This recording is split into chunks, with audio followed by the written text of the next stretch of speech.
আসসালামু আলাইকুম। ভূতে ম্যাম সবাইকে স্বাগত জানাচ্ছি। সাথে আছে আমি শাহজাহান এবং আছে আমাদের আজকের অতিথিরা। আর আপনারা কিন্তু চাইলে আমাদেরকে ঘটনা পাঠাতে পারেন। আমাদেরকে ঘটনা পাঠাতে হলে যেটা করতে হবে সেটা হচ্ছে যে আমাদেরকে ইমেল করতে হবে। আমাদের ইমেল অ্যাড্রেস হলো bhutfm888@gmail.com, যেটার স্পেলিংটা হচ্ছে bhotfm888@gmail.com, যেটা আমি অবশ্যই ডেসক্রিপশন বক্সে দিয়ে দেবো। আর আশা করছি যে আমাদের আজকের ঘটনাগুলো অনেক বেশি ভালো হবে। তো আমি আর কথা বাড়াবো না, জাস্ট একটা কথাই বলতে চাই, সেটা হচ্ছে যে যারা আমার চ্যানেলে এখনো সাবস্ক্রাইব করেন অবশ্যই সাবস্ক্রাইব করবেন, কারণ করলে তো আপনাদের ক্ষতি নাই, বাট আমার জন্য অনেক উপকার। তো যদি পসিবল হয় অবশ্যই সাবস্ক্রাইব করবেন। এখন আমি আর কথা বাড়াবো না, আমি চলে যাবো সরাসরি প্রথম অতিথির কাছে, শুনবো তার প্রথম ঘটনা। জাস্ট নাম দেন ঘটনা। আসসালামু আলাইকুম, আমার নাম মোহাম্মদ নাসিম আলী। আমি যে ঘটনাটি বলবো এই ঘটনাটি প্রায় 5 বছর আগে ঘটে যাওয়া ঘটনা। তো আমি কথা না বাড়িয়ে ঘটনাতে বলছি। এই ঘটনাটি ঘটে হচ্ছে আমার এক বন্ধুর সাথে। তো সে তখন ক্লাস 8-এ পড়ে। তো সে তার বাসাতে পড়াশোনার পরে সন্ধ্যার একটু আগে, মাগরিবের একটু আগে বসে আছে বেলকনিতে বসে আছে। তখন সে লক্ষ্য করলো যে তার কানে আওয়াজ আসছে মাইকের, যে একটা লোক মারা গিয়েছে, জানাজা হবে। তো এটা সে শুনতে পেল। প্রায় 1বার 2বার 3বার অনেকবার শুনছে, কিন্তু সেই আওয়াজটা ভিন্ন রকমের। সেই আওয়াজটা মনে হচ্ছে যে অস্বস্তিকর একটা আওয়াজ, মানে যেটা মানে হয় আর কি, সেই আওয়াজ না, আলাদা একটা আওয়াজ। তো তার পাশে বোন ছিল, তার বোনকে বলছে যে আচ্ছা আপু, কে মারা গেছে, কিসের মাইকিন হচ্ছে? তখন ওর আপু কিন্তু বলছে কই, আমি তো এরকম মাইকিন শুনতে পাইনি, আমি তো এরকম মাইকিন শুনিনি। তখন তারা এই বিষয়টা কোনো আমলে নেয়নি, যে হয়তো বা এমনিতে ভুল হতে পারে। তো অতিরিক্ত ক্লাস প্রাইভেট ছিল, তো একটা সেই কোচিংয়ে পড়ছিল। কোচিং থেকে, তার বাসা থেকে কোচিংয়ের দূরত্ব হচ্ছে 2 কিলোর মতো, কোচিং থেকে 2 কিলোর মতো। তো সেখান থেকে যেতে হয় আর কি। তখন সে বের হওয়ার পরে দেখে যে অনেক জ্যাম, রাস্তাতে অনেক জ্যাম। তখন সে গাড়ি থেকে নেমে হাঁটতে লাগে। তখন ওর বন্ধু মেসেজ দিয়েছে যে তুই কোথায়, এত দিরম হচ্ছে, কোথায় তুই? তখন সে বলছে আমি আসছি, জ্যামে আসছি। তখন ওদের ক্লাস হয় হচ্ছে 308 নাম্বার রুমে, 308 নাম্বার রুম। তখন সে কোচিংয়ে গিয়ে পৌঁছানোর পরে 308 নাম্বার রুম, যেটা প্রতিদিনই ক্লাস করে, ওখানে গিয়ে সে দেখে যে ভিতরে আলো জ্বালানো নাই, অন্ধকার। এটা হচ্ছে তখন 6টা বেজে 20 থেকে 25, সন্ধ্যা 6টা 20 থেকে 25 মিনিট। আর ক্লাস শুরু হয়ে যাচ্ছে 6টার সময়, কিন্তু জ্যামে পড়ার কারণে 25 মিনিট লেট করছে। তখন তখন সে দেখে যে ঘর অন্ধকার। তখন সে মনে মনে ভাবছে যেহেতু আমি আজকে লেট করে ফেলছি, না সেটা মনে করেনি, বলছে যে সে একটু আশ্চর্য হয়ে গেছে যে প্রতিদিন এই রুমে ক্লাস হয়, কিন্তু আজকে আমি দিরম করলাম, তারপরে এই রুমে এসে কেউ নাই। তখন সে ভাবলো যে আজকে মনে হয় অন্য রুমে ক্লাসও হতে পারে। তারপরে সে রুমে গিয়ে বাল্ব জ্বালাই বসে প্রায় 6টা 25। তখন ওর বন্ধু মেসেজ দিয়েছে ভেতরে না, বাইরে থাকতে, যে তুই কোথায়, এতক্ষণ আসলি না, 6টা 25 বেজে গেল। তখন বললো যে আমি তো আসছি, তোরা কোথায়? তখন বলছে 308 নম্বর রুমে। তখন সে আরও অবাক হয়ে গেল। তখন সে আবার বাইরে আসলো, এসে দেখে যে 308 নম্বর রুমই। কিন্তু সে 308 নম্বর রুমে যখন ঢুকছে, তখন মোবাইলের দিকে তাকায় দেখে যে কোনো নেটওয়ার্ক নেই মোবাইলের ভেতর। তখন সে মনে করছে হয়তো বা তার সাথে ফ্যাজলামো করছে, বন্ধুরা মজা করছে। তখন ওখানে প্রায়, আমি বলেছি 6টা 25 সে রুমে বসছে। ওখান থেকে প্রায় 15 মিনিট হয়ে গেছে, 15 মিনিট 35 বেজে গেছে, 6টা 35 বেজে গেছে, 35-40 বেজে গেছে। তখনও কেউ, মানে কোনো খোঁজখবর নাই। রুমের ভিতর কিন্তু আলো দিয়ে বসে আছে, কিন্তু কেউ নাই। তখন সে বের হওয়ার পরে আবার মেসেজ দেয়, কিন্তু কোনো রিপ্লাই আসে না। তখন সে মনে করলো হয়তো বা সে আমার সাথে মজা করছে, আমি অন্য রুমে যাব, যাই দেখি খোঁজ নি। তখন সরাসরি অফিস রুমে গিয়েছে। অফিস রুমে যাওয়ার পরে গিয়ে দেখে, জিজ্ঞাসা করে যে কোন রুমে ক্লাস হচ্ছে। তখন অফিস থেকেও বলে যে 308 নম্বর রুমে ক্লাস হচ্ছে। কিন্তু সে আবার যায় 308 নম্বর রুমে, কিন্তু গিয়ে দেখে যে কেউ নেই। তখন সে সে একটু ভয় পেয়ে গেল। তখন তার গাটা ঘামছিল। তখন সে 308 নম্বর রুমের বাইরে দাঁড়িয়ে আছে। কিন্তু সে লক্ষ্য করলো যে যখন ক্লাস শেষ, মানে তখন বাজে হচ্ছে 7টা বেজে গেছে, কিন্তু তখন 6টা থেকে 1 ঘন্টা ক্লাস, 7টা বেজে গেছে, ক্লাস শেষ। তখন সে মনে করছে যে আর পরের ক্লাসে যা অ্যাড হবো।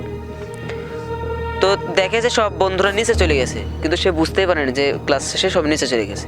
তখন বললো যে সে মনে মনে ভাবছে যে কীভাবে এটা সম্ভব, আমি এখানে দাঁড়ায় থাকলাম, তাও ক্লাস মানে আমার বন্ধুরা সব বের হয়ে গেলো, বুঝতেই পারলাম না। তখন তার বন্ধুদেরকে বললো, তার বন্ধুরা সবাই মজা করলো যে তুই আমাদের সাথে মজা করছিস, 308 নম্বর রুমে আমরা ক্লাস করলাম আর তুই যা ক্লাসে পাস না, কেমন কথা এগুলো। তখন সে এটা ভাবে নাই। তারপরে সে বাসায় চলে গেছে। বাসায় মানে সেদিন থেকেই তার মানে ঘটনাটা শুরু আর কি। বাসাতে ঘুমায় আছে, তখন রাত প্রায় 9টা থেকে 9:30, 9:30 রাত। তখন সে খাওয়া দাওয়া করে, তার বোনেরা ওই পাশের রুমে খাওয়া দাওয়া করছে, আর ও মানে বেলকনিতে আবার আসছে। এসে দেখে যে ওই আওয়াজটা, যে অস্বস্তিকর একটা আওয়াজ, যে মানুষ মারা গেছে, জানাজা হবে, আপনারা সবাই আসুন, এই আসুন, এরকম কথা। তখন সে দেখে যে তার বোন পাশে দাঁড়ায় আছে। তার বোন এইভাবে হাত ধরছে, ওর বাম হাতটা চেপে ধরে বলে কি দেখছিস? তখন বলে দেখ আপু, কার যেন লাশ নিয়ে যাচ্ছে। তখন ওর বোন বলে উঠছে যে ওই লাশটা আমি। ওর বোন হঠাৎ করে এই কথা যে ওই লাশটা আমি। তখন লাশের চেহারাও দেখে, বোনের চেহারাও দেখে। কিভাবে লাশের চেহারা দেখা যাচ্ছে? দূর থেকে দেখা যাচ্ছে যে কাপড়টা উল্টে গেছে আর কি। মানে যখনই বলছে যে লাশটা দেখে আমি, তখনকারটা দেখতে পারছে আর কি লাশটা। তখন সে যখনই দেখতে পেয়েছে, তখন তার বোনের দিকে তাকাইছে, বোনের চেহারা অন্যরকম, মানে চেহারা বলতে একটা ভয়ঙ্কর চেহারা। সেটা দেখাও সারা, সাথে সাথে সে অজ্ঞান হয়ে পড়ে যাওয়া সারা। তখন ওখানে পড়ে গেছে।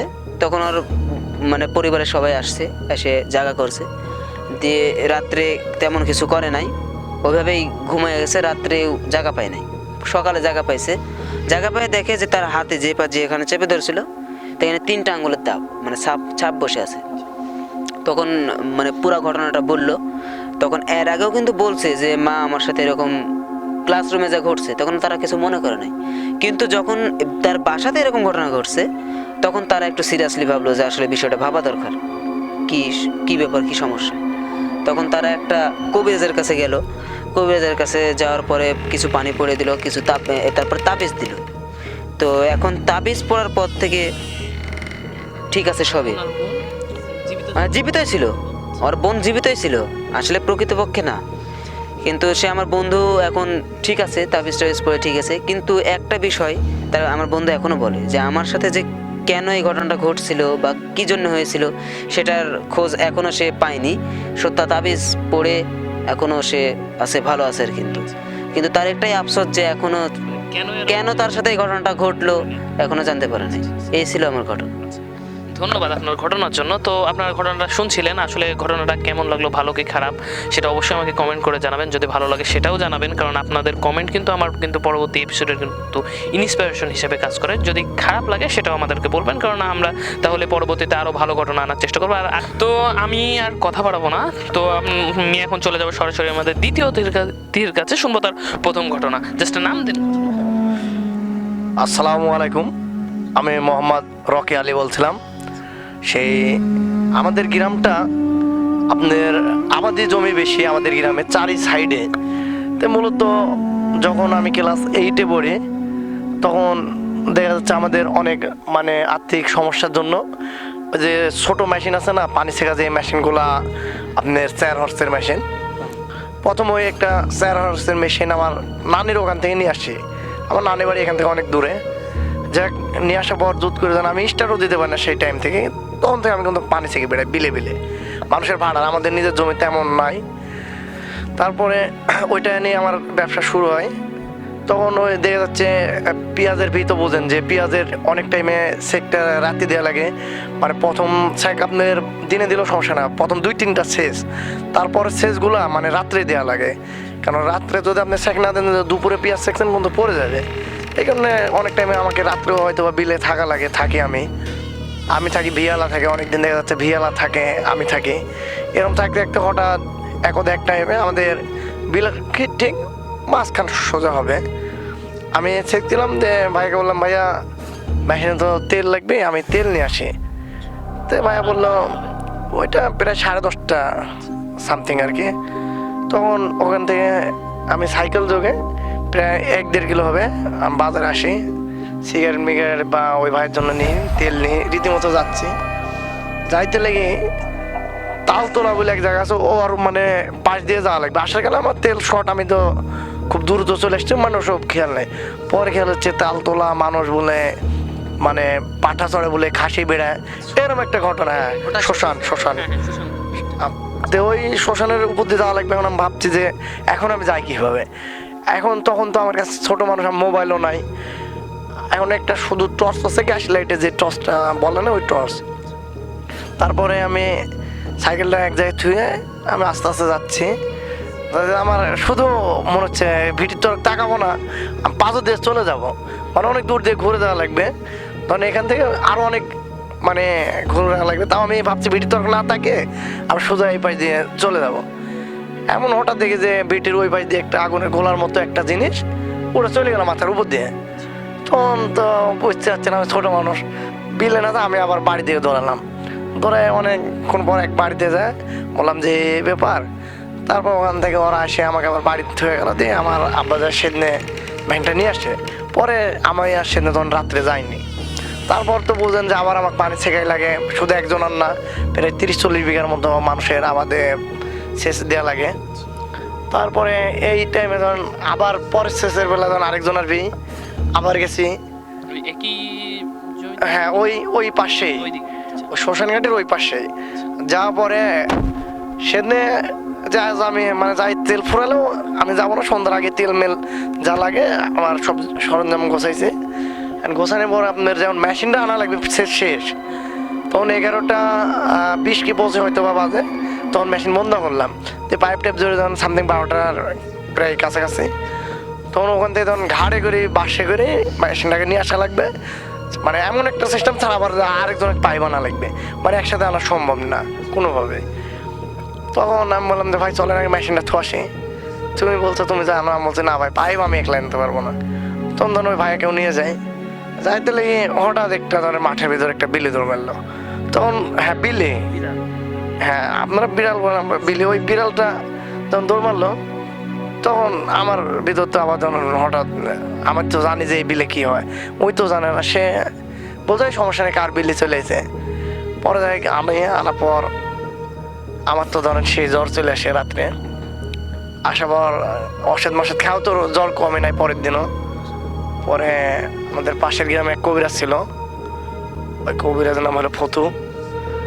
তো ফতু স্যার কাছে গেলাম, যাওয়ার পর চাচাকে সব ঘটনা বলার পর সে বললো তুমি রাত্রে এই বিল অন্তত মানে নিষেধ করলো যাইতে, যে যাওয়া যাবে না, হ্যাঁ অন্য বিলে যাও। তারপরে আমারে ধরুন ওই বিলে চেষ্টা করি যেন বিকেলের ভিতর বিয়েগুলা কমপ্লিট হয়ে যায়। এই ঘটনা হয়ে গেছে যেহেতু। তারপরে ধরেন আমার এই বিলের আরেক মাথা হলো পশ্চিমের মাথা হলো মতির বিটির উত্তরে। এখন অবশ্য ওই জায়গাগুলো পুকুর হয়ে গেছে, আগে ওখানে আপাতত ব্যাপক। আমি এমনও দিন আছে যে ওখানে 24 ঘন্টা মেশিন চালাইছি, এক পাইপের মানে এতগুলা বেশিছি। তারপরে একদিন চেকতে হঠাৎ দেখি যে বোরিং এর পানি ওঠে না, পাইপের ওই ধার দিয়ে আপনার হঠাৎ দেখছে যে মানে বালু নেমে গর্ত হয়ে গেছে। তো আমি ভাবছি হয়তো ভূতের কোনো কারবার নাকি, আমি বালু মানলো দিয়ে দেখছি না, আমার আবার ওখান থেকে পানি উঠে, আবার সমস্যা নাই, আবার এভাবে ছেঁকিস দেখা যাচ্ছে। এভাবে 2-3 দিন ছেঁকলাম, কোনো সমস্যা নাই। তারপর আপনার শেষের যে পেঁয়াজে 8 নম্বর ছ্যাক যাক বলা হয়, তখন কিন্তু পানি খুব চুলোলে ওঠে। তখন রাত্রে ছাড়া কোনোভাবে সম্ভব না। এটা যারা আছে আমাদের এই অঞ্চলে তাদের জিজ্ঞাসা করলে পাবেন। তখন ওই যে গম কাটি নিয়ে যাওয়ার পরে যে লাড়া থাকে না, লাড়াগুলো এত বড় বড় মাজা দেন, তখন ভাবলাম যে একটু আগুন জ্বালাই। আগুন জ্বালাচ্ছি, যে বিলের ওই মাথায় আবার যেন আরেকজনকে আগুন জ্বালাচ্ছে। তখন আমি আবার মেশিনের কাছে ভাইয়াকে বলছি ভাই দেখেন তো ওখানে আগুন জ্বালার মতো মনে হচ্ছে। আর তুই আগুন জ্বালিয়েছিস ওইটাই মনে হয় ভুল দেখছিস। তো ধরেন রীতিমতো সেদিনে আর তেমন আগুন টাগুন না জ্বালে মায়ের সাথে দাঁড়িয়ে থেকে ভেটে শিখলাম। সেদিন আর কোনো সমস্যা হয়নি। মানে জাস্ট আগুন দেখছে ওই যে উড়ে গেল না, ওই সিস্টেম আগুনটাই, আগুনের গলার মতো বলটা মানে চু করে খালি মানে এত স্পিডে যায় যে আগুনটা খালি চলে গেল, দেখতে পেলাম যে আরেকবার পড়ে গেল বিলের ভেতর, কিন্তু ওখানে এখন আগুনটা এখন ধরলো না। তারপরে এভাবে যাচ্ছি, একদিন পরে কিছুদিন পর যে এক পেয়ারা বাগানে আগুন জ্বলছে, পেয়ারা বাগানকে ফোন দিলাম যে ভাই আপনার পেয়ারা বাগানে আগুন ধরছে। তার নাম ছিল মকলেশ। তো মকলেশ ভাই বললাম যে ভাই আগুন ধরে গেছে পেয়ারা বাগানে। দূরে আমি বাদেও আরও কিছু লোক দেখছে সেটা, তারাও আসে, এই ভিয়ালাও চলে আসে। আমি ওর রীতিমতো ওই পেয়ারা বাগান থেকে আরও থেকে আবার থেকে ওর যা দেখি ওখানে আগুন নেই। কিন্তু শোয়ের ভিতরে না আমার এখানে শরীফ বলে এক লোক আছে, শরীফ হুজুরের বাপ ছিল আলম, উনিও দেখছে যে আগুনটা ওখানে জ্বলছে, কিন্তু বললো যে বেটা ওখানে আগুন জ্বলছে, কিন্তু আপনার চাষের বি মানে গমের বি, গম কাটার পর চাষ দেওয়া আছে ভিটা, আর ওই সাথে পেয়ারার বেড়াত মনে হচ্ছে আগুন দেওয়া আছে দূরেন। আমি ওইটাই দেখেই ফোন দিছি, দেখা ওরাও নামছে, মালিকও নামছে। এই সোয়েন আমরা যাওয়ার পর ওই যে পেয়ারা পাহারা দিচ্ছিল আরেকজন, ওই নামে বলছে হ্যাঁ ওখানে আগুন জ্বলার মতো মনে হলো, তো আগুন নাই ওই জায়গাতে। তখন তো আমার বোঝেন তো এখনো দেখেন গায়ের রং মানে খারাপ হয়ে ওঠে, ওই ব্যাপারটা এখনো মনে নেই যে কি ব্যাপার, আগুন এত চোখ তো নিজের চোখকে বলবা সম্ভব না। তারপরে আমার ছোট ভাই আছে, ওই যায় মাঝে সাথে রাতে লাইট টাইট নিয়ে, তো সেদিন আমি ওকে বলছি যে আসো, কে যেন ডাকছে আমাকে মেশিনের কাছে যে ভাই আসছে আসছে এগিয়ে যাও। আমি যাই দেখি যে না আমার ছোট ভাইটা গিয়েও নয়, কিন্তু পরে আমি বাড়িতে আসি যে রনি গেছিলো বিলেতে, বলে না ওই তো বিলে যায়নি, ওই তো ঘুমাচ্ছে। তো কে ডাকলো আমাকে, পরপর ধরেন না, তারপরে তো ওখান থেকে একটা ভয়ের ব্যাপার হয়ে গেল যে কি ব্যাপার এখানে আগুন দেখলাম, আবার এই বিলে এসে ভাইটাকে মানে কিছু একটা আছে আমার সামনাসামনি যে আসে আমাকে অ্যাটাক বা কোনো ধরনের ক্ষতি এরম করেনি। কারণ আমি শুনেছি যে জিনেক আপনি জ্বালালে সে আপনাকে জ্বালাবে, ওর মনে ওই কাজ করে, আমার মনে আমি বিলে সেচ প্রকল্প চালাই, এর জন্য আমার কোনো সমস্যা, শুধু ওই জ্বরটাই হয়েছিল, তারপরে কোনো রকম সমস্যা হয়নি। এই আমার জীবনের ঘটনা ছিল। আচ্ছা, ধন্যবাদ আপনার ঘটনার জন্য। তো এই ঘটনাটাও কেমন লাগলো, ভালো কি খারাপ, সেটা আপনারা অবশ্যই আমাদেরকে জানাবেন। আমি ফিরে আসছি একটা ইন্ট্রোর পর, দেন আমি চলে যাবো আমাদের তৃতীয় অতিথির কাছে।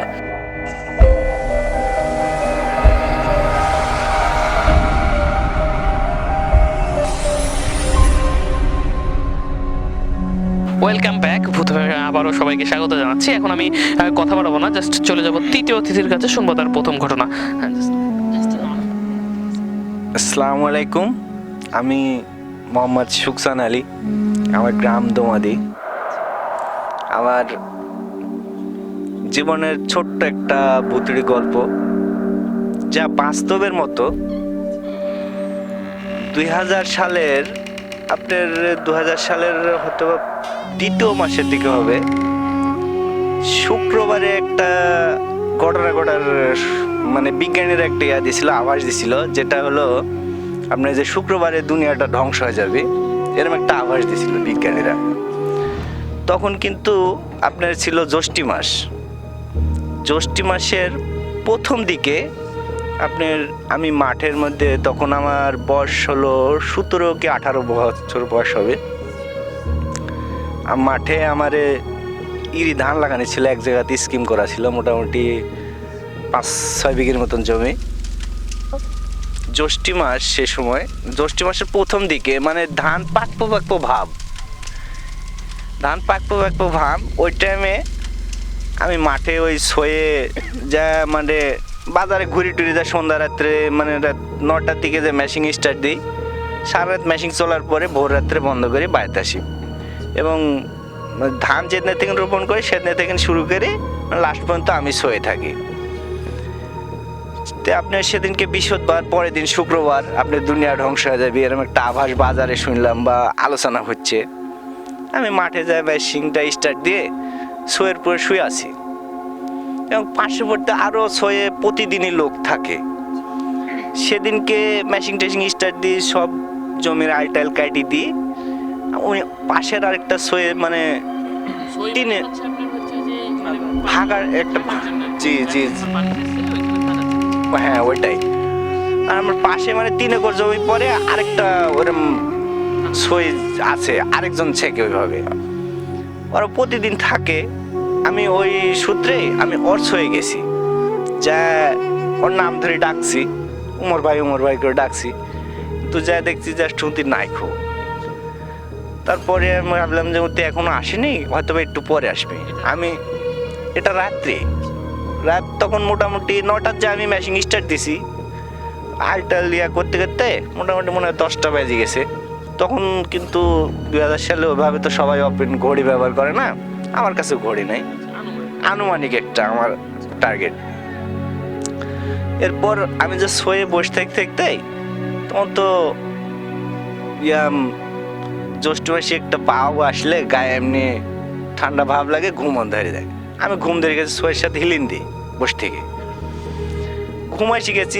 ইতিমধ্যে আমার কানে আওয়াজ আসছে, যেমন যে ব্যান্ড পার্টিরা বাজাইলে বা হিন্দুরে বিয়েতে যেমন বাজায়, এরকম সানার একটা সুর আসছে, বাজনা।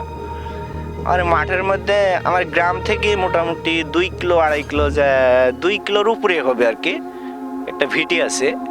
ওই ভিটির উপরে যা ওই বাজনাটা হচ্ছে, আর ওখান থেকে মোটামুটি 1/2 কিলোমিটার দূরে আমার সইটা, আমি যেখানে আছি ওই জায়গাটা।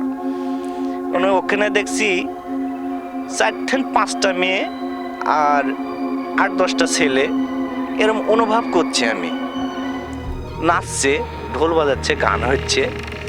সে মেয়েগুলির চেহারা এত সুন্দর, মানে জাস্ট যাক বলে নুরানের চেহারা, ঠিক ওরম চেহারা, গান বাজনা হচ্ছে, নাচছে। আমার তো গল্পটা বলতে লেগে গায়ের রং সেরে উঠছে। কিন্তু এরম হতে হতে মোটামুটি 1 থেকে 1.5 ঘন্টা আমি এরম কিছু দেখলাম। অন্য সইগুলি আমি খেয়াল করে দেখছি, মানে প্রতিটা সই কিন্তু হারিকেন জ্বালানি থাকে, কিন্তু যা দেখছি আমার সয়ে শুধু হারিকেন, আর কেউ যায়নি না। আমি ভয়ে তখন সইয়ের ভিতরে যায় একটা কাঁথা ছিল, সেটা দিয়ে মাথাটা ঢেকে নিলাম। এখন দেখছি মিনিট 5 মধ্যে আমার সইয়ের সামনে, মনে হচ্ছে সেই গানটা একদম নিকটে, বা আমাকে মনে হচ্ছে আলো লাগছে। আমার হয় হারিকেনের আলোর চাইতে আমার মনে হচ্ছে আমার জমির মোটামুটি আমি 2 জায়গা আমি দেখতে পাচ্ছি, আলো হয়ে গেছে, উষ্ণায় হয়ে গেছে। ঠিক ওই সময় আমি আরো মুখ টুক জড়িলি, আমি ঘুমাই গেলাম। মানে ভয়ে থাকতে থাকতে কখন ঘুমাই শিখেছি আমি নিজে বুঝতে না পারি। আমি পরের দিনকে ভোরে উঠে যখন ফজরে আজান দেয়, আজানটা আমার কানে গেছে, তখন আমি উঠি দেখছি, তখন আমার মনে মনে ভাব হলো যে এরা যদি এই জায়গাটুকের মধ্যে লাচিছে গান করেছে, তাহলে তো এই জায়গাটুক ধান অবশ্যই নষ্ট হয়ে গেছে। আমি উঠি দেখছি কোনো চিহ্ন মিহ্ন কিচ্ছু নাই, ভিটির উপরে আলো জ্বললো। আমি ওখানে আসলাম, তখন কিন্তু সূর্য উঠেনি। তখন আমার বুকে একটা সাহস হলো যে আমার জমির যেহেতু কিছু হয়নি, তাহলে ভিটির উপরে লাচিছে গানিছে, ওখানে যদি যা কিছু সূত্র দেখতে পাই, আমি জাস্ট ওখানে এসে দেখছি ওই জায়গাটুকু আগের থেকেই মানে পরিষ্কার, তো ওখানে এসে কোনো সূত্র দেখতে পেলাম না। তে আমি সকালবেলা উঠে চলে আসছি বাড়িতে, আসে আমার মা আমার এই ঘটনা, তো বলছে তোমার সাথে এরকম ঘটনা হয়েছে, এরকম কিছু হয়। আমার আব্বা বলছে যে এরকম ঘটনা ওই ভিডিওতে প্রায় ঘটে।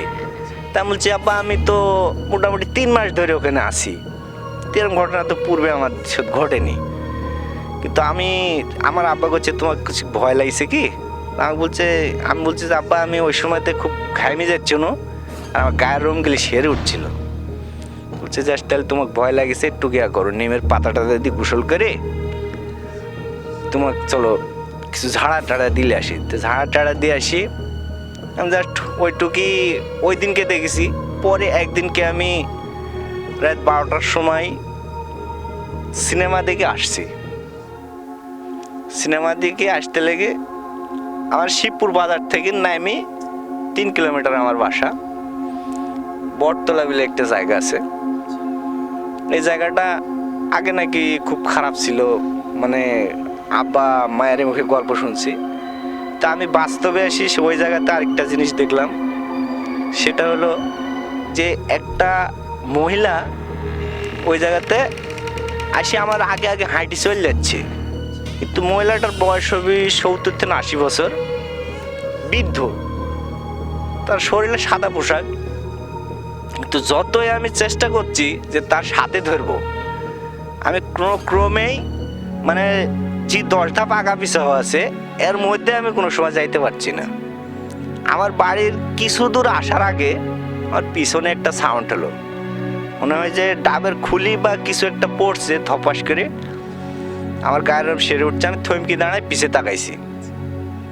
পিছে তাকানোর পরে আবার ঘুরি, সামনে তাকায় দেখছি সেই বৃদ্ধা নাই। তারপরে আমি বাসাতে আসি, আমি তো সিনেমা দেখতে গেছি, কাকু তো ভয়ে বলা যাবে না। আমি জাস্ট হাত মুখ ধুয়ে যা শুয়ে পড়ছি।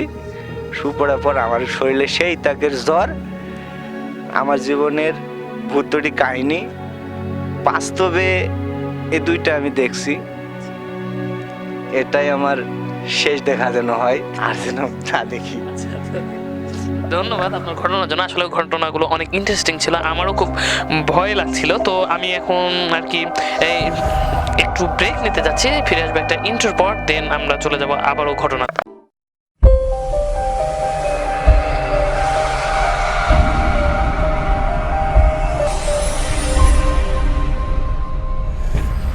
ওয়েলকাম ব্যাক ভূতভূমি, আবারও সবাইকে স্বাগত জানাচ্ছি। এখন আমি চলে যাব আমাদের দ্বিতীয় অতিথির কাছে, শুনবো তার দ্বিতীয় ঘটনা। জাস্ট নাম দেন ঘটনা।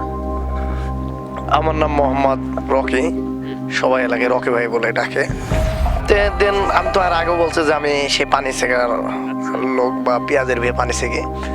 তো একদিন দেখেন যে আমাদের জমির মানে আমাদের বিলের ওই পাশে মাঝখান দিয়ে একটা নদী গেছে, এলোমেলো নদী, যাকে আগে সন্ধ্যা নদী নামে অনেকে চিনতো হয়তো বা। তো ওই নদীর সেদিনে আমার এসএসসি পরীক্ষা ছিল। পরীক্ষার কারণে আমি সকালে থেকে মানে স্টার্ট দিয়ে জাস্ট রানিং করে চলে আসছি। পরে ভাই আসছিল, ছোট ভাই, আর এক ভিয়াল ছিল। তো ওদেরকে বলেছিলাম যে তোমরা শেখো, আমি তো পরীক্ষা দিয়ে ক্লান্ত হবে, আমি আসবো না রাত্রে হয়তো বা। তখন ওরা প্রায় 2.5 বিঘি ধরেন পেঁয়াজের সেকছে দাঁড়ার মানে ওই নদীর পানি থেকে, নদীর পাড়ে মেশিন থেকে ওই পানি সেকতে দেখতে রাত 9টা পারের পর দেখি ওরা বাড়ি। আমি বলি মেশিন কই? তো বলে যে মেশিন তো ওখানে রেখে চলে আসছি। তো দাঁড়ার পানিতে আপনার আবার রাস্তা হলো সতর কাছার লোক, মানে হ্যাঁ অন্য গ্রামের আর কি রাস্তা, ওই রাস্তার উপর দিতে আমি বলছি ওই জায়গায় মেশিন তো আসছে মানে। তো তারা বলে না ওখানে সমস্যা নাই, মেশিন ঢাকিতে হয়েছে হাগড়ার গাছ দিয়ে।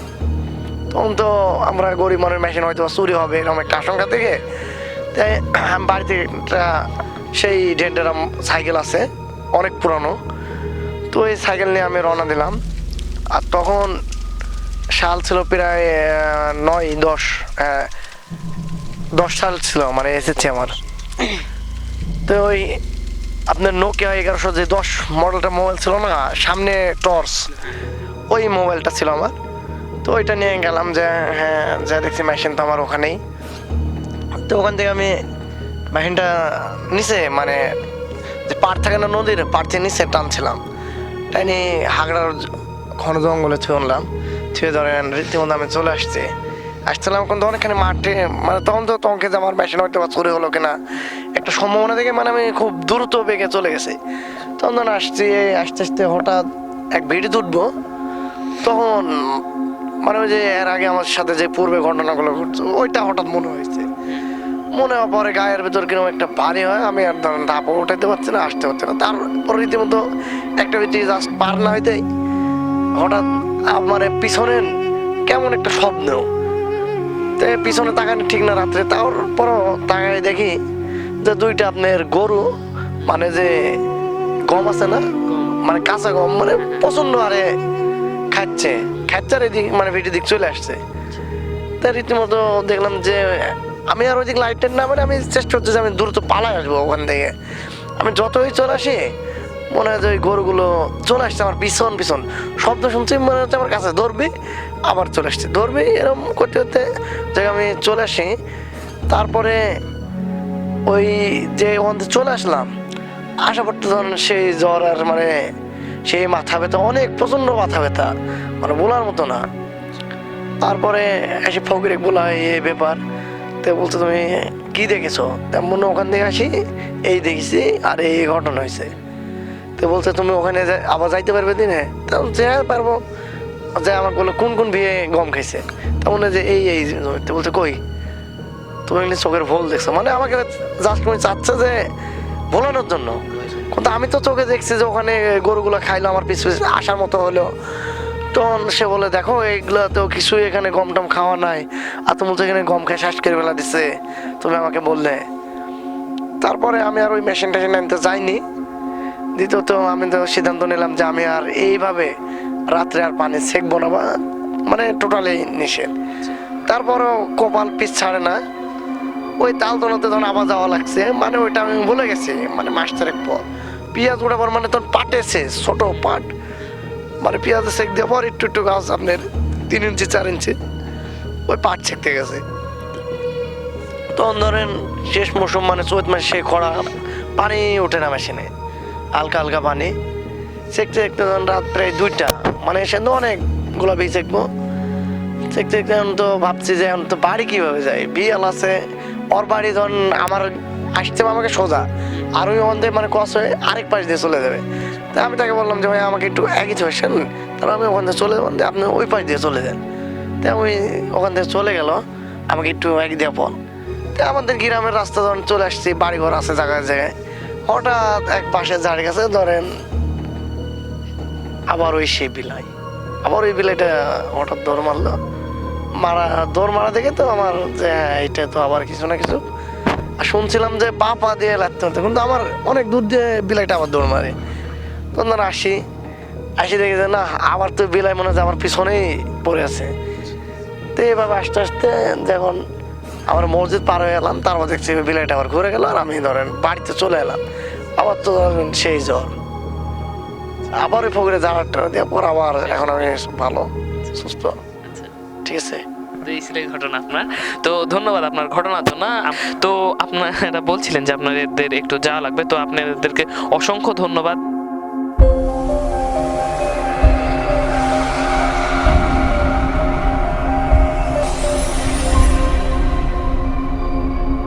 তো ভিউয়ার্স, আমাদের সেই অতিথিগুলোকে বিদায় দিয়েছি, কিন্তু আমাদের কাছে প্রথম অতিথি এখনো থেকে গেছে।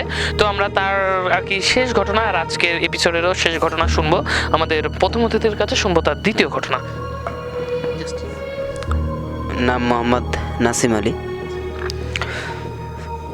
আমি যে ঘটনাটা বলছি এটা বেশি দিনকার ঘটনা নয়, মাস 5 আগেরকার ঘটনা।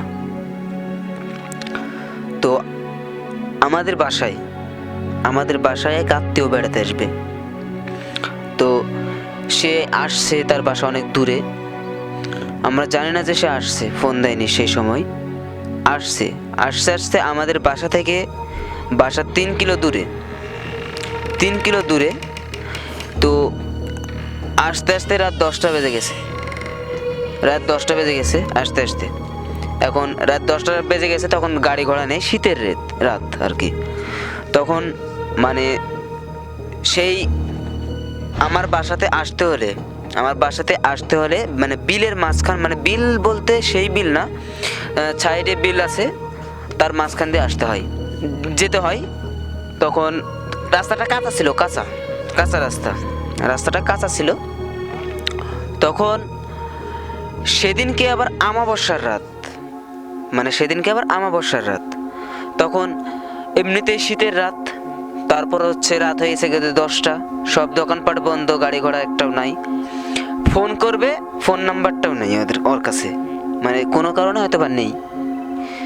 এখন সে তখন অনেকক্ষণ সময় দাঁড়িয়ে থাকার পরে দেখলো যে গাড়ি নেই, রাত বেড়ে শুধু একাই, অনেক দেরি হয়ে যাচ্ছে। তখন সে সিদ্ধান্ত নিল যে না, হেঁটে যাব ওখান থেকে 3 কিলো দূরে, বেশি দূরে নয়, 3 কিলো, আর যেতে হয়তো আধা ঘন্টা লাগতে পারে। তখন সে সিদ্ধান্ত নিল হেঁটে যাবে। তখন হেঁটে যাচ্ছে, যেতে বললাম যে একটা বিল পেরোতে হবে। বিলের মাঝখানে যখন আসছে, কাঁচা রাস্তা, বিলের মাঝখানে যখন আসছে কয়েকটা ঝাড় পার হতে হয়, আবার বাঁশের ঝাড়। তখন আমাবস্যার রাত, মনে হচ্ছে যে অন্ধকার, মনে হচ্ছে এরকম অন্ধকার সে কোনোদিন দেখেনি, মানে একদম অন্ধকার, কিছু দেখা যাচ্ছে না, আশপাশে কিছু দেখা যাচ্ছে না, আশপাশে সবাই ধান লাগাইছে, সেই সময় ধানের সময় ধান লাগাইছে, এটা শুধু বুঝতে পারছে। আর মোবাইলে হালকা টর্চ মানে আলো আছে সামনের, ওই আলো দিয়ে যাচ্ছে। তো যেতে যেতে হঠাৎ সে দেখে যে মেঘ মানে আকাশ গর্জন দিচ্ছে মনে হচ্ছে, মানে বিজল কি চমকালে যেরকম মেঘ হচ্ছে এরকম একটা বিজলি চমকাচ্ছে। তখন সে এমনিতেই তো বিজলি চমকাতে ভয় লাগে, আবার হচ্ছে অমাবস্যার রাত, আবার একা, সব মিলাই মানে একটা ভয়ের আভাস পরিবেশ হয়ে গেছে। তখন সে মানে যখন বিজলি চমকাচ্ছে আর গর্জন করছে মনে হচ্ছে যে আকাশ তার মাথায় ভেঙে পড়ছে, এরকম একটা ভাব, মানে ভয়। তখন সে তাও সাহস করে যাচ্ছে, যেতে যেতে যেতে যেতে তারপরে বাঁশের ঝাড়, বললাম 2-3টা বাঁশের ঝাড় পার হতে হবে, বাঁশের ঝাড় পার হচ্ছে। আর বাঁশের মানে মট মট মট মট শব্দ, পাতার শব্দ, খসখস শব্দ, মানে যত রকমের ভয়ানক শব্দ থাকে আর কি, টোটাল সে শব্দ শুনতে পাচ্ছে, কিন্তু সে পিছনে ফিরে তাকাচ্ছে না। তারপরে একটু পরে যখন 2টা বাঁশের ঝাড় পার হয়েছে বা আরেকটাতে যাবে, ঠিক সেই সময় কান্নার আওয়াজ। সে তাও কিছু মনে করে নাই, যে যা হচ্ছে হয়ে যাক, তার একটাই পরিকল্পনা যে আমি বাসার দিকে যাব, পিছনে তাকাবো না। বাঁশ মনে হচ্ছে ভেঙে পড়ে যাচ্ছে, পাতা মনে হচ্ছে ভেঙে পড়ে যাচ্ছে, তারপরে যে বিকট শব্দে মনে হচ্ছে কেউ কাঁদছে, এরকম একটা ভাব। তখন যেতে যেতে বাঁশের ঝাড় যখন পার হয়েছে, হঠাৎ করে বৃষ্টি নেমে গেছে, হঠাৎ করে। আর ওখান থেকে আর 1 কিলোর মতো দূরত্ব যেখানে যাবে আর কি, আমাদের বাসাতে আসছে 1 কিলো দূরত্ব। তো সেখানে আসবে, তখন বলছে যে কাঁচা রাস্তা, এদিকে পানি হয়েছে, আর হচ্ছে এমনিতে রাস্তা পিছল কাদা। এখন টস আছে হালকা, মানে কোথাও যদি পিচ্ছিল হয় তাহলে একদম পড়ে যাবে, তো খুব সাবধানে যাচ্ছে। যেতে যেতে সামনে দেখে একটা লোক সাদা পাঞ্জাবি পরে আছে, সাদা লোক, চেহারা দেখা যাচ্ছে না, কিন্তু দেখা যাচ্ছে যে লোকটা ছাতি ধরে আছে, ছাতি ধরে বলছে যে ভাই, ওই লোকটা বলছে যাই আছে আর কি, দেখা হয়েছে, বলছে ভাই কোথায় যাবেন? তখন ও বললো যে আমাদের আব্বার নাম করে বললো যে হ্যাঁ ওর বাসায় যাব। তখন বলছে যে আসেন আপনাকে আগাই দিই। তখন বলছে, তখন যে আসছে আমার বাসায় ও আর সাহস করে জিজ্ঞাসা করেনি যে আপনি কে। তখন সে মানে মনে করলো যে একা যাওয়ার থেকে যখন একজনকে পাইছে একটু মনে সাহস পেল যে যাই। তো যাচ্ছে, যাতে যাতে কোনো গল্প নেই, কিন্তু তাদের মধ্যে কোনো কথাবার্তা নাই, মানে সে লাইট মারে দেখাও না যে সে কে বা তার মুখ কেমন, কিছু দেখেনি। তখন সে যেতে যেতে থমকে দাঁড়িয়ে গেছে হঠাৎ করে। তখন ও থমকে মানে যাই সাদা কাপড় পরে আছে আর কি, যাই জিন, ও থমকে দাঁড়িয়ে গেছে। তখন ও থমকে দাঁড়িয়ে গেছে, দাঁড়ায় গিয়ে দেখে যে ছাতি যেটা ছিল ছাতি নাই। তখন সে হাতে মোবাইল ছিল, আলোটা উপর দিকে তাকাইছে। তো সে যেটা দেখে যে আসলে সে সেই সময় দেখার মতন মানসিকতা তার ছিল না, কারণ সে দেখে যে এত বড় লোক, মানে যাই আমার বাসায় আসছিল ও হচ্ছে 5 ফুট 6 ইঞ্চি, ও মানে 5 ফুট 6 ইঞ্চি, মানে ছোট না, খুব অনেকটাই বড়, কিছু না হলে 3 ডবল হবে, 3 ডবল লম্বা। সে উপরে তাকায় দেখে যে তার মাথা দেখা যাচ্ছে না, শুধু মানে হাত পাঞ্জাবের এটা দেখছে, মানে উপরে তাকায় মাথা দেখা যাচ্ছে না। সো ওটা দেখে ভয়ে দৌড়াতেছে আর বলছি যে ভাই পিচ্ছিল রাস্তা। তখন ঠাস করে পড়ার পরে গায়ে তো কাদা টাদা মাখছে, আবার উঠে কিছুক্ষণ যাওয়ার পরে আবার পড়ার পরে সে দেখে যে মনে হচ্ছে যে সেই লোকটা তার পিছু ছাড়ছে না, এমন একটা ভাব। তখন যাওয়ার পরে সে যখন দৌড়াতে লাগছে, তখন ঠাস করে পড়ে, বলছিলাম যে ভি জমি আছে, ধানের ভি, নিচে সব কাদাযুক্ত পানি, তখন ওইভাবে পিছলে ওখানে পড়ে গেছে, পাশের জমিতে পড়ে যায়, অজ্ঞান হয়ে গেছে। তখন তারপরে সকালের দিকে আমরা গেলাম, মানে গিয়ে দেখলাম, তখন ওকে নিয়ে আসলাম বাসায়, তখন সব ঘটনা শুনলাম। তখন সর্বপ্রথম সে যখন জায়গা পেয়েছে তখন বের হয়েছে আগে দেখছে যে আকাশটা কেমন, তখন আকাশটা কেমন সে দেখছে যে আকাশটা হ্যাঁ ক্লিয়ার, স্বাভাবিক আকাশ। তখন সে বলল যে বৃষ্টি হয়েছিল কিনা গতকালকে রাত্রে। তখন বলছে কই না তো, বৃষ্টি তো হয় নাই। আমরা বলছি যে কই না তো বৃষ্টি হয়নি। তখন সে আরো অবাক। তখন তখন আমরা বললাম যে আপনার সাথে কি হয়েছে আসলে বলেন তো, আপনি এরকম ভয় পাচ্ছেন, কি বিষয়টা কি? তখন সে আমাদেরকে সব খুলে বলল। তখন যখন খুলে বলল তখন আমরা বললাম যে হ্যাঁ, এখানে যে কিছুদিন আগে উনি আসার কিছুদিন আগে একটা গরু সহ একটা লোক খেতে গেছিল, গরুকে চড়াতে আর কি। তখন খেতে যে গেছিলো, কিন্তু গরুটা বেঁধে সে মালিকটা গেছে একটু বাসায়, এসে দেখে যে গরুটা মরে পড়ে আছে।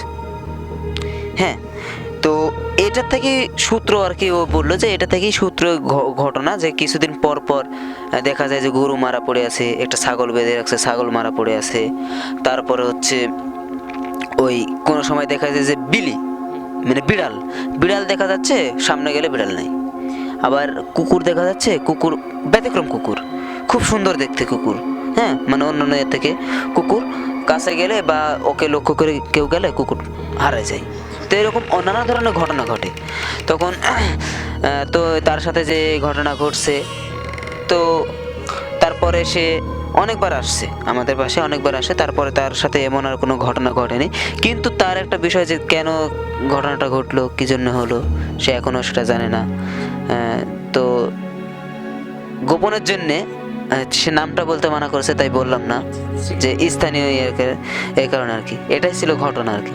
সালাম। ধন্যবাদ আপনার ঘটনার জন্য আর এত কষ্ট করে আসার জন্য আপনাকে অসংখ্য ধন্যবাদ। তো ভিউয়ার্স, এই ছিল আমাদের আজকের এপিসোড। দেখা হবে আগামী এপিসোডে। টিল দেন সবাই ভালো থাকবেন, সুস্থ থাকবেন এবং হাসতেই থাকবেন। খুদা হাফেজ।